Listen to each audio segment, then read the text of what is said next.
Baik pemirsa Jambi TV, kebanggaan kembali kita di Talkshow Jambi Terkini.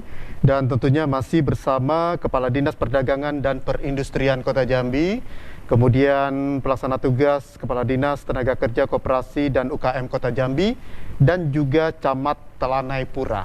Saya akan ke Pak Komari, selaku Kepala Dinas Perdagangan dan Perindustrian Kota Jambi. Pak Komari, ini kita bicara tentang visi dan misi dari Bapak Wali Kota Jambi dan Bapak Wakil Wali Kota Jambi. Di salah satu misi visi tersebut terbunyikan Kota Jambi, perdagangan dan jasa. Nah, saya akan kaitkan dengan daya saing produk lokal di Kota Jambi. Ini cantelannya ini sudah sejauh mana? Ini kan kita kalau lihat dari RPJMD-nya kan 2018, 2019, 2020, 2021. Nah, sekarang sudah sejauh mana perdagangan dan jasa ini, luar biasanya seperti apa di Jambi Terkini? Ya, makasih. Baik, jadi kalau kita cerita Kota Jambi sebagai pusat perdagangan dan jasa, ya, seperti kita ketahui Kota Jambi ini kan nggak punya kita kebun tidak yang luas, tambang nggak ada, tambang juga nggak ada. Jadi gimana sih Kota Jambi harusnya, Kota Jambi semuanya harus ada, ya, harus kondusif. Nah, yang ada apa di Kota Jambi? Yang ada para IKM, UMKM. Ini yang harus kita kembangkan. Keberadaannya harus nyata, keberadaannya harus ada. Mudah, barang-barang IKM, UMKM ini mudah didapat. Harganya juga harus terjangkau, bersaing dengan harga dari produk-produk dari luar. Nah ini supaya apa? Supaya para IKM maupun UMKM ini mampu berdiri di atas kakinya sendiri. Baik. Jadi harus bisa mengisi, bisa mewarnai Kota Jambi. Artinya produk-produk IKM maupun UMKM ini harus bisa mewarnai Kota Jambi. Jadi semuanya harus ada, mudah didapat, dan ini harus dijaga betul. Dan kondisi ini harus penting, kondisinya harus selalu kondusif supaya biarlah orang kabupaten kota yang punya tambang panen di sana jual tambangnya, yang panen kebun ya kebun punya sawit panenlah, belanjanya, nginepnya, sekolahnya semua di Jambi. Oke. Ya, karena kita sudah sangat menyadari kita tidak punya kekayaan alam ini nggak punya kita. Yang ada cuma UMKM, IKM harus diberdayakan. Oke, baik. Terus kemudian sejauh mana sih sudah? Oh, kalau ditanya sejauh mana, ini sudah berbagai upaya dan alhamdulillah tingkatan-tingkatan ini sudah kita tingkatkan. Mana sih orang yang baru bisa buat? Mana sih orang yang perlu dipasarkan? Mana sih yang sudah bisa jalan sendiri? Sudah kita prioritaskan seperti itu. Sudah kita klasterisasi. Baik, kita bicara tentang tadi perdagangan dan jasa sudah Bapak jelaskan dan memang terbukti kaitannya luar biasa sekali. Kota Jambi, pusat perdagangan dan jasa. Sekarang kita kan masih ada PR nih. Nanti di 2022, kemudian di 2023 masa berakhirnya kepemimpinan Pak Wali Kota dan juga Pak Wakil Wali Kota. Nah, untuk pengembangan produk ke depannya, karena masih ada PR nih, dan ini akan simultan terus, ini gimana nih Pak Komari? Ya, kalau untuk target 2023 ini sudah clear. Artinya apa? Yang saya sampaikan tadi, artinya pelaku-pelaku usaha baik IKM maupun UMKM ini harus sudah bisa mandiri. Makanya kami tidak menitik beratkan untuk pelatihan-pelatihan membuat produk, tapi macam mana produk ini supaya harus sudah di pasar luas. Pasar luar seperti apa? Kalau selama ini nggak mungkin kita produksi banyak, nanti orang Jambi saja yang menghabiskan. Nah, iya. Kan? Otomatis pemasaran yang kita garap sekarang, baik melalui platform yang ada di Kota Jambi, baik lokal maupun nasional, supaya lebih luas lagi, sampai kemana-mana lebih luas, dan ini tentunya bisa mendongkrak pendapatan dari perajin itu sendiri. Nah, Bapak kan udah membicarakan bahwa ini kita pengennya ini tidak stagnan di lokal saja. Kita pengennya Jambi ini keluar. dan ketersediaan pun ada, secara kualitas juga mumpuni, rasa tidak berubah, dan stoknya pun memang benar-benar ada, kita tidak khawatir bakal hilang di pasaran. Nah, yang menjadi pertanyaan saya ke Pak Komari, program, pasti kita punya program nih, program yang dilakukan oleh dinas Bapak agar produk lokal ini dapat berdaya saing. Saya ingin tahu program yang dilakukan apa, Pak? Ya, program yang sudah kita lakukan otomatis yang pertama harus ada pendampingan. Pendampingan, oke. Didampingi dulu, perajin didampingi. Karena apa? Itu juga menumbuhkan semangat perajin kalau kita dampingi. Yang kedua, saya selalu kalau selama ini perajin dalam melaksanakan urusan bisnis, dagang dan sebagainya ini selalu kebanyakan otodidak. Makanya kita kaitkan, kita gandeng Balai Diklat, ya termasuk Balai Diklat Industri Padang ini untuk membimbing, membina mulai dari tingkat produksi sampai pasar offline maupun online. Kemudian ada strategi pemasaran pun kita ajarkan melalui Balai Diklat. Nah, gimana sih pendanaannya? Makanya kami cantolkan ke Balai Diklat Padang supaya meringankan beban APBD juga. Ini semuanya gratis, Pak. Kalau Balai Diklat kan berarti APBN ya? APBN, jadi semuanya gratis melalui Kementerian Perindustrian, dititipkan di Balai Diklat Industri Padang ini untuk melatih para pelaku baik yang baru maupun yang sudah tingkat tinggal apalagi untuk lebih luas lagi ekspornya dan sebagainya sudah kita canangkan ke sana, Pak. Baik. Oke, saya ke Pak Yani. Pak Yani, kita bicara tentang kondisi saat ini, kita kan berada di pandemi COVID-19. Saya akan tanya ke Bapak. Tentunya mereka pelaku-pelaku usaha ini boleh dibilang ketika pandemi secara pendapatan mungkin tidak seperti tidak pandemi, ya. Artinya mungkin ada menurun atau berfluktuasi segala macam. Pertanyaan saya ke Bapak, di masa pandemi ini ada tidak bantuan, ya, bantuan produktif tentunya untuk usaha mikro dari pusat untuk mereka, terus peran dari Dinas Tenaga Kerja sendiri seperti apa selama kondisi pandemi ini? Gimana, Pak? Ya, baik. Untuk bantuan produktif usaha mikro itu sudah ada dari Kemenkop dari tahun awal 2020. Oke, berarti itu awal-awal pandemi. Ya, awal-awal pandemi. Iya. Jadi di situ kami diminta mendata UMKM yang ada di Kota Jambi yang terdampak COVID-19. Jadi kami bekerja sama. Waktu itu angkanya berapa, Pak?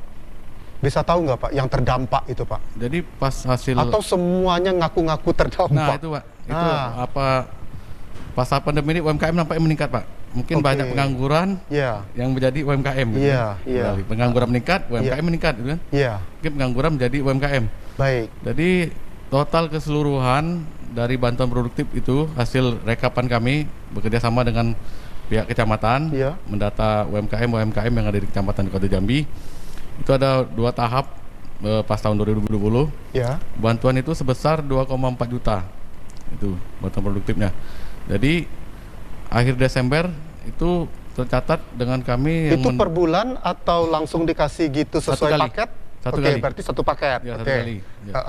Jadi total usulan dari Kota Jambi tahun 2020 itu sebanyak 35.000. Wow. 35.000 UMKM. Baik. Nah, itu yang kami usulkan. Sebenarnya kami usulkan 50.000 UMKM, katanya. Cuman yang lolos verifikasi kan ini kan melalui proses. Ya, karena kan kita harus by name by address. Jangan sampai bantuan ini salah. Akhirnya yang by name by address-nya ada berapa, Pak? Jadi setelah kami rekap dari kecamatan itu ada 50.000. Mungkin ini ada juga data ganda, mungkin ada dari koperasi ngusulkan, kecamatan ngusulkan, orang yang sama gitu kan. Orangnya sama. Nah, jadi itu kami di cleansing dulu oleh pihak BPKP. Setelah di cleansing oleh pihak BPKP, hasilnya itulah kami kirimkan ke Kemenkop. Nah, jadi hasil yang mendapat itu sebanyak 35.153 UMKM yang mendapat bantuan itu. Baik. Sekarang tadi Bapak udah menjelaskan bahwa memang benar-benar ada rasa peduli dari pusat tentunya untuk mereka-mereka yang terdampak pandemi COVID-19. Nah, sekarang kalau untuk dampak mereka sendiri ini untuk mayoritasnya nih yang mana nih Pak? Mayoritasnya UMKM atau mereka yang tadi Bapak bilang menjadi pengangguran atau gimana, yang merasakan dampaknya sendiri gimana Pak? Itu UMKM mendapatkan. Ya. Dan juga ada juga pasca pandemi ini seperti pihak-pihak karyawan-karyawan hotel yang dirumahkan dan PHK juga. Ya. Ada juga Pak. Nah, ini menarik nih. Ya. Kan kita kan bicara tentang pandemi tidak lepas dari mereka-mereka yang dirumahkan, bahkan pemecatan. Nah, ke Bapak, tentunya mereka-mereka ini melapor atau gimana Pak? Mereka melapor, terus arahan dari Bapak, terus tindak lanjut dari Dinas Tenaga Kerja, Koperasi dan UKM seperti apa untuk mereka yang mengalami dampak dari pandemi ini? Jadi banyak pekerja-pekerja yang dirumahkan dan juga di PHK. Oke. Solusinya? Ya. Jadi yang dirumahkan ini seperti karyawan hotel. Ya. Mereka dirumahkan, ada kesepakatan juga, ada yang memang dirumahkan, ada juga yang pakai shift masuk seminggu libur gitu kan. Jadi itu.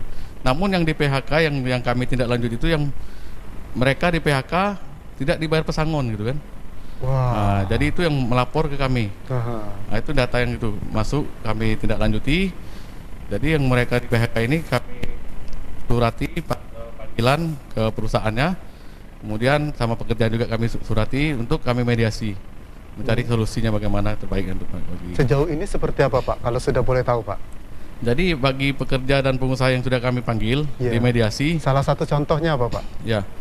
Ada menemui kesepakatan. Oh ada, kesepakatan ada. Oke. Ada juga yang tidak menemui kesepakatan kan? Berarti menunggu lagi. Ya, jadi yang tidak menemui kesepakatan, kami keluarkan anjuran untuk diselesaikan di pengadilan. Baik, saya ke Pak Camat. Nah Pak Camat, kita bicara tentang daya saing produk lokal nih Pak Camat.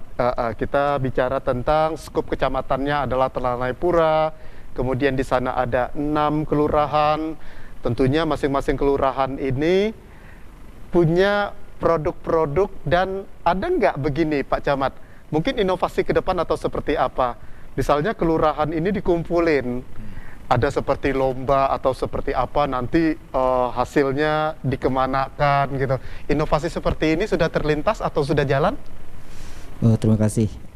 Ini memang ada rencana, masih rencana, karena inovasi ini mungkin untuk saat ini kan kami di masa pandemi ini memang inovasinya kami buat tadi seperti gerai di kelurahan untuk itu untuk yang pertama. Tapi rencana memang untuk mengadakan lomba untuk pelaku UMKM ke depan. Mungkin ada, insya Allah mungkin tahun depan akan kami laksanakan, karena memang di setiap kelurahan itu pelaku usaha atau UMKM-nya itu berbagai macam. Macam. Mereka jadi terpacu untuk bersaing. Untuk bersaing. Jadi memang apa lagi kami rencananya mungkin akan laksanakan lomba itu, tentu ada kriteria tersendiri. Ya kan, kalau produk lokal ini ada yang pertanian, ada yang memang produk rumahan gitu. Nah, seperti UMK tadi. Untuk penghasilan rumah tangga tadi, UP2K-nya itu melalui PKK. Pak Camat, kalau kita bicara tentang kegiatan di kecamatan sendiri dengan 6 kelurahan yang mungkin beraneka ragam hambatan, ya, pasti saya akan cerita tentang bagaimana geliat mereka untuk berusaha. Tetapi sejauh ini kita bicara tentang hambatan, karena untuk melakukan sebuah usaha itu pasti akan ketemu yang namanya hambatan.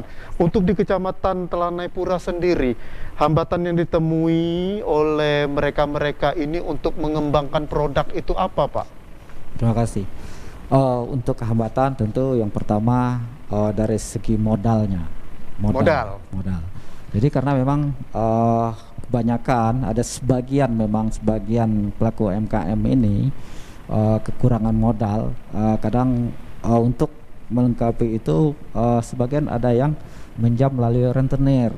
Jadi itu yang hambatan mungkin yang dapat kami setelah kami data UMKM, ada yang pinjam rentenir itu kan lebih besar, kadang-kadang tidak sesuai dengan keuntungan yang beliau dapat.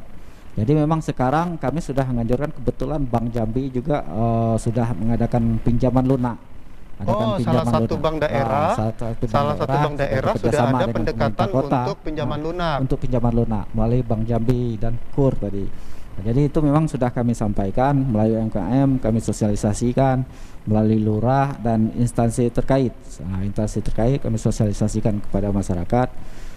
Dan itu juga kami meminta kepada beliau untuk mengurus izinnya, izin usahanya, izin UMK-nya, karena biar terdata melalui kecamatan. Jadi kami untuk menginventarisirnya lebih gampang. Berapa jumlah yang punya UMK yang beliau akan mengurus, misal pinjaman lunak melalui Bank Jambi ataupun KUR melalui BRI. Nah, Pak Camat, kadang-kadang kan tidak semua orang itu punya kesadaran untuk melaporkan, mendaftarkan, melaporkan, karena mungkin masih belum terinfokan saya harus kemana.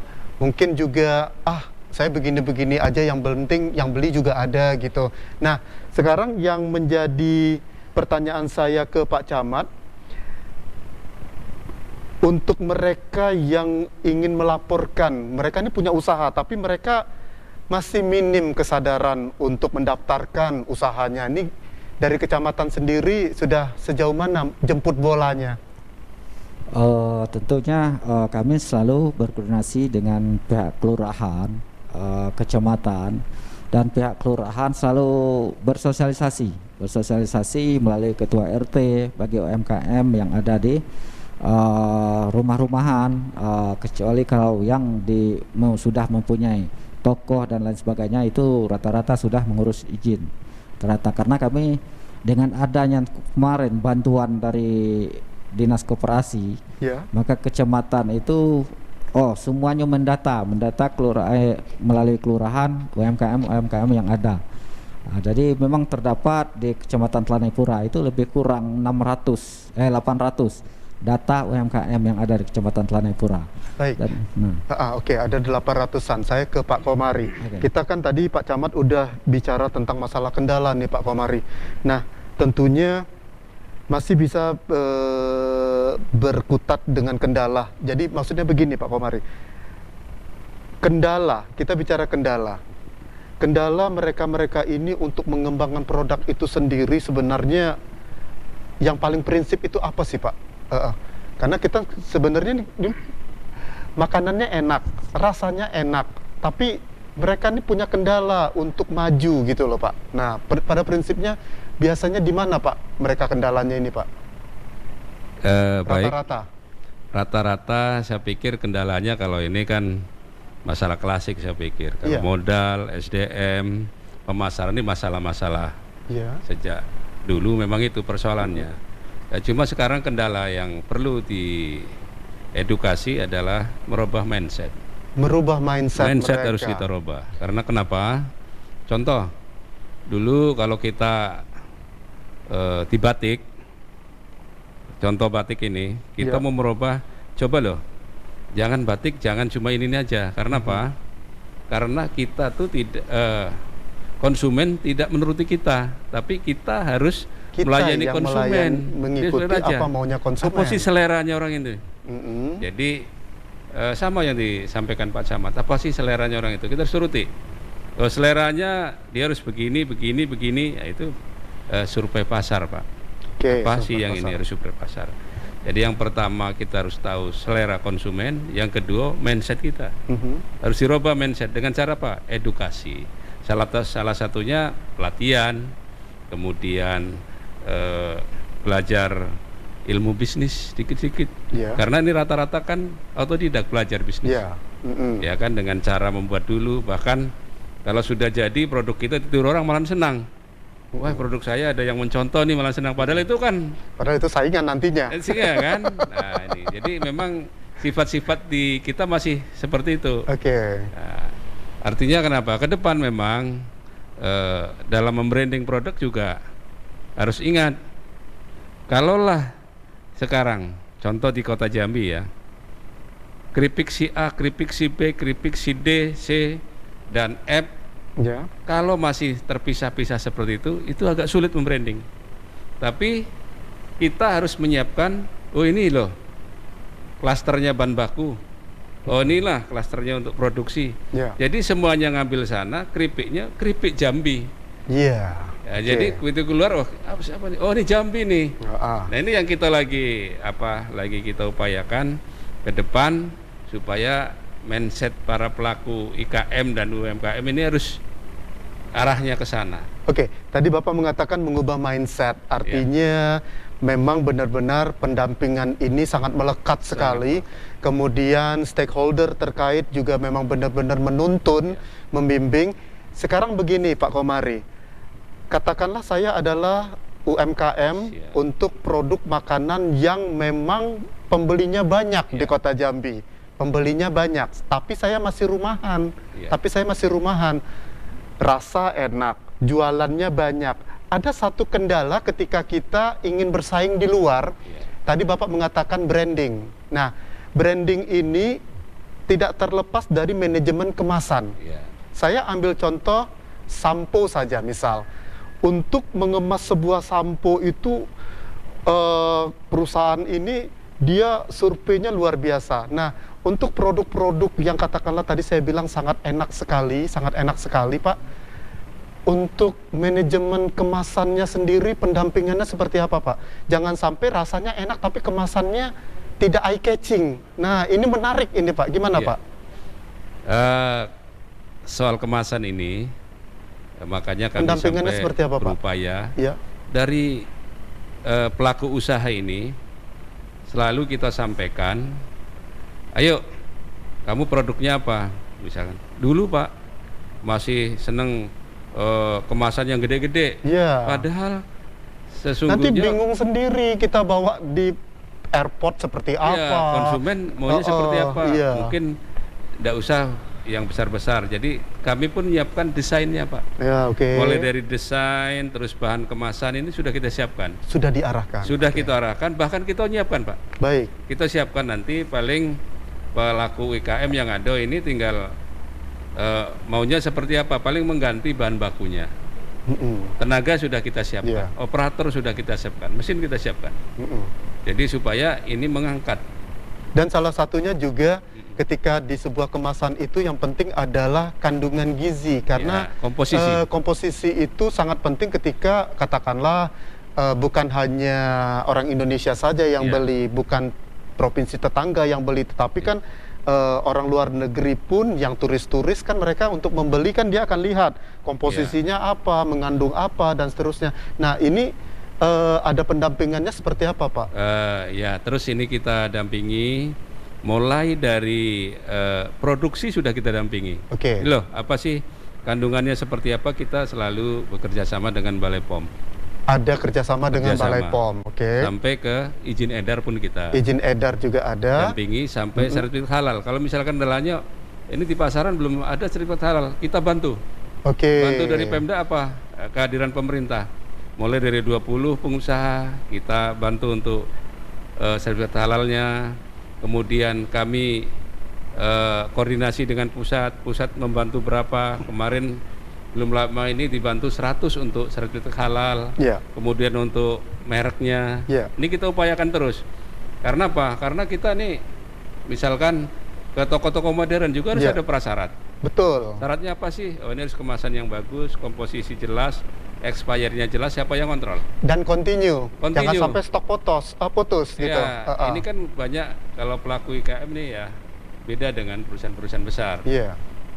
Kalau dia lambat dikit untuk menerima bayar, dia sudah bisa putus di bawah. Baik. Makanya kita fasilitasi dengan toko-toko modern, ini loh, sistem kamu harus begini-begini.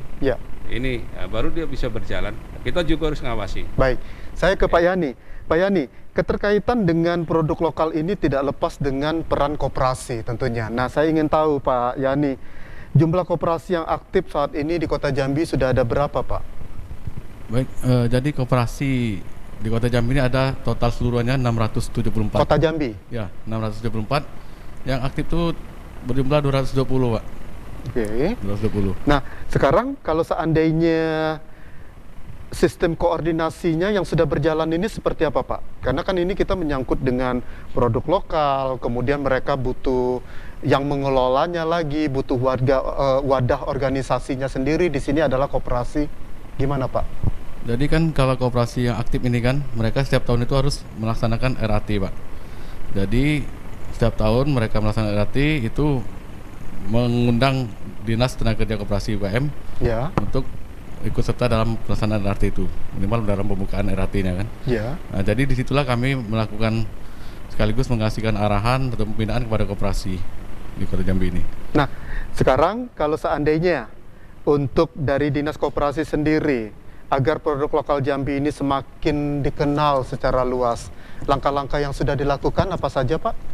Untuk agar terkenal secara luas, tentunya kami dengan Perindak terus berkoordinasi dengan Dinas Pariwisata juga berkoordinasi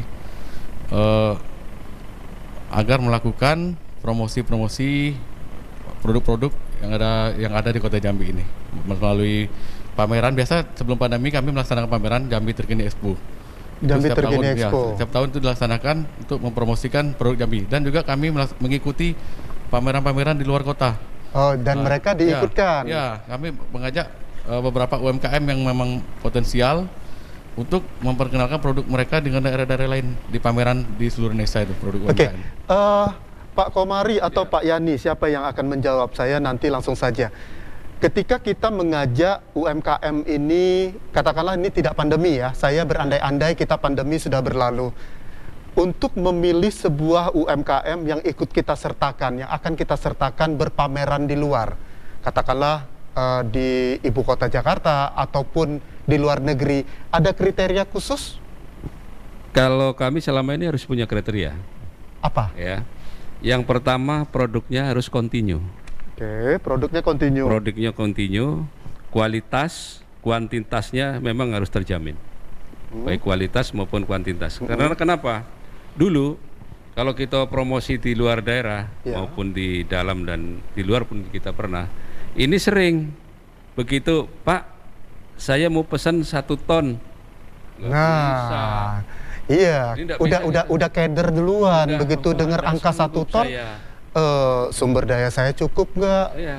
Oke. Tapi kalau sekarang, contoh misalkan batik dan makanan, Pak, saya mau pesan sekian potong untuk bahan ini untuk fashion show di mall di Jakarta. Oke, siap. Karena sudah kita tunjuk memang orang yang sudah mumpuni dan kita sudah yakin gitu aja. Oke, itu kriterianya. Nah, saya ke Pak Camat sedikit saja. Langsung saja, singkat saja, apa target Bapak dan harapan Bapak untuk produk lokal yang ada di kawasan Telanai-Pura ke depan? Terima kasih. Tentunya target kami ke depan untuk produk UMKM kecamatan, tentu kami selalu bagaimana setiap kegiatan kami di kecamatan selalu menggunakan produk lokal itu, selalu memakai dari UMKM. Dan tentu ini semua untuk membantu UMKM rumahan seperti yang rumahan baik itu yang membuat kue ataupun keripik. Jadi setiap kegiatan acara-acara kami di kecamatan itu selalu menggunakan UMKM setempat. Baik. Nah, UMKM setempat. Kemudian harapan kami ke depan tentunya kami berharap kepada UMKM ini untuk selalu berkoordinasi dengan pihak kelurahan dan kecamatan untuk mengurus izin UMK-nya, berkoordinasi dan berkomunikasi dengan pihak kelurahan dan kecamatan. Baik, saya ke Pak Yani. Pak Yani, target dan harapan ke depan 2022 mendatang, singkat saja Pak Yani. Ya, kami harapkan di masa pandemi ini tentunya UMKM mengalami dampak terburuk. Tapi harapan kami ke depan agar UMKM ini tetap terus bersemangat dengan berusaha dan terus kreatif dan inovatif dalam mengembangkan usahanya. Kreatif, inovatif. Oke. Pak Komari, singkat saja target dan harapan ke depan di tahun 2022 mendatang. Silakan. Harapan kami tentunya ingin mengembangkan strategi pengembangan pemasaran. Mengembangkan strategi pemasaran. Supaya ini para pelaku IKM maupun UMKM ini bisa lebih ke depannya lebih produktif lagi dan nilai tambah juga akan mengikuti. Baik, terima kasih. Saya sebenarnya pengen ngobrol lebih panjang lagi, tapi waktu kita udah pas sekali 1 jam. Oke, saya mengucapkan terima kasih Pak Komari selaku Kepala Dinas Perdagangan dan Perindustrian Kota Jambi sudah hadir di studio, sehat selalu. Kemudian Pak Ayani, terima kasih juga selaku pelaksana tugas Kepala Dinas Tenaga Kerja Koperasi dan UKM Kota Jambi. Terima kasih Pak Camat, Pak Hartono, sehat-sehat selalu. Bapak Camat Telanai-Pura, saya tunggu gebrakan-gebrakannya selanjutnya seperti apa dan bagaimana. Baik, pemirsa, tidak terasa kami sudah 1 jam berbicara tentang daya saing produk lokal di Kota Jambi. Kami berharap tayangan ini bisa bermanfaat untuk Anda semuanya dan tentunya membuat Kota Jambi semakin terkini. Akhirnya saya Dendi Denmar beserta seluruh kerabat kerja Jambi TV kami undur diri. Selamat sore, sampai jumpa. Tetap protokol kesehatan, mengenakan masker, menjaga jarak, mencuci tangan, hindari kerumunan. Sampai jumpa. Wassalamualaikum warahmatullahi wabarakatuh.